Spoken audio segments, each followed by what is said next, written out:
Welcome back. It's time now to take a look at the top business stories. Dubai World moves into a new phase of growth, according to the chairman. UAE plans to become world's largest sulfur producer by 2015. And IMF blames rating agencies for stirring financial instability.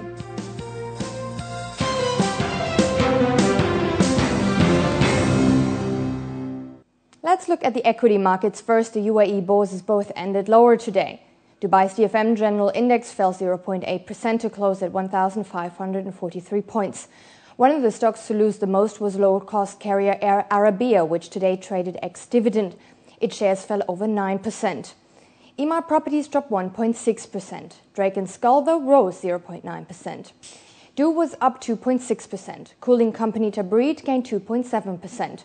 But today's best performer was Dubai Refreshments Company, with a plus of over 13.5%. 116 million shares were traded, valued at 172 million dirhams. And over in the capital, the ADX fell slightly by 0.1% to close at 2,633 points. Alder Properties lost 2%, even after the company's CFO said he maintains a positive outlook for the first quarter and beyond. Etisalat fell 0.5%. One of the largest losers was Gulf Medical Projects Company. Its shares tumbled 9.6% today. The banking sector, though, was up. Abu Dhabi Commercial Bank gained 3.8%, Abu Dhabi Islamic Bank climbed 2.2%, and Sharjah Islamic Bank rose 1.2%. 58 million shares were traded, valued at 145 million dirhams. And now let's look at the GCC markets, which ended mixed today.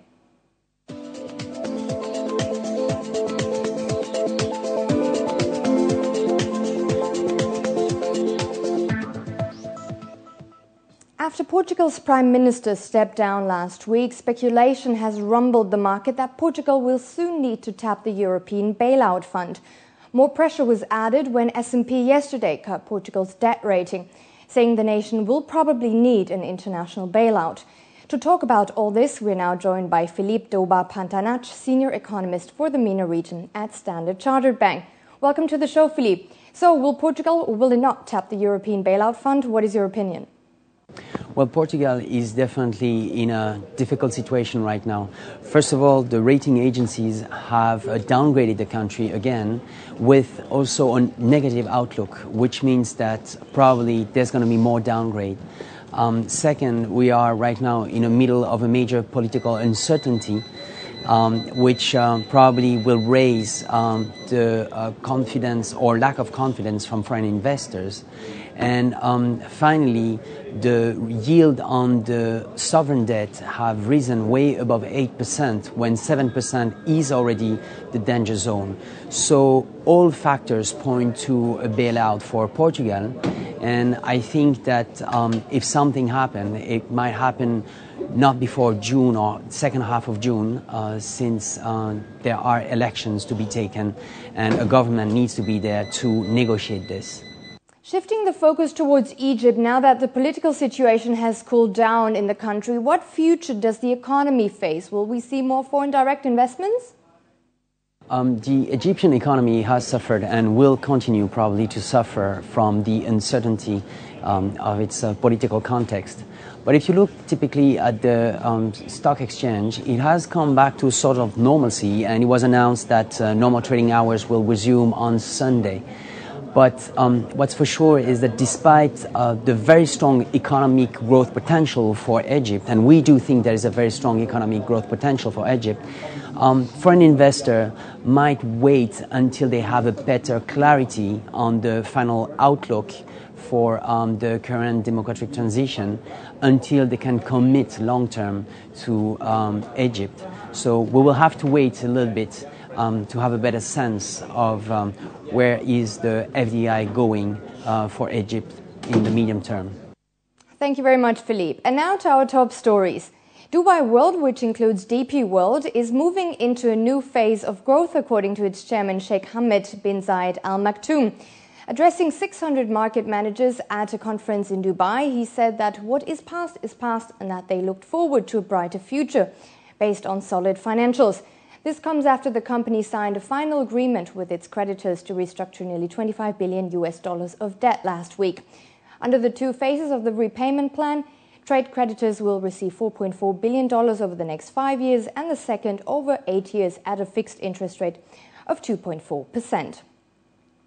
Meanwhile, master developer Nakheel, a subsidiary of Dubai World, has announced that it has paid 4.6 billion dirhams to its trade creditors so far. A statement released by the company on Tuesday said that the repayment made a significant progress to the company's recapitalization plan. The property developer is expecting to finalize its restructuring before the end of June this year. The company said earlier in the week that it had almost reached the threshold limit for creditors approving its restructuring deal. The UAE is expected to become the world's largest exporter of sulfur by the year 2015. Officials say Abu Dhabi currently produces 5,000 tons of sulfur per day. With the completion of Abu Dhabi's integrated gas development in 2013, that will more than quadruple the UAE's total sulfur production. It could rise to about 22,000 tons per day, or more than 8 million tons annually. Canada is currently the world's top sulfur exporter. It exported 5.6 million tons in 2009. And in our fast financial news, Dubai employers are expecting a more active job market this year, according to a recent survey that questioned over 200 companies from various sectors. 86% of the respondents said that 2010 had either met or exceeded their expectations. 95% described themselves as fairly optimistic, or even very optimistic about the business climate for the year ahead. According to local reports, telecom operator Etisalat has dropped its plans to bid for a $122 million stake in Syria's third mobile license. It is the latest blow to the firm's expansion plans in the Middle East. Sources claim that the company is unhappy with the 25% revenue share Syria has asked for.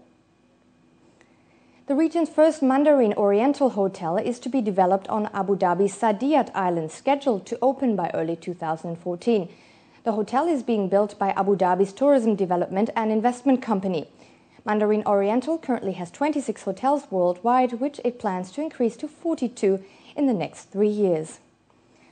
And after the break, we'll run you through what's making the headlines in international business today.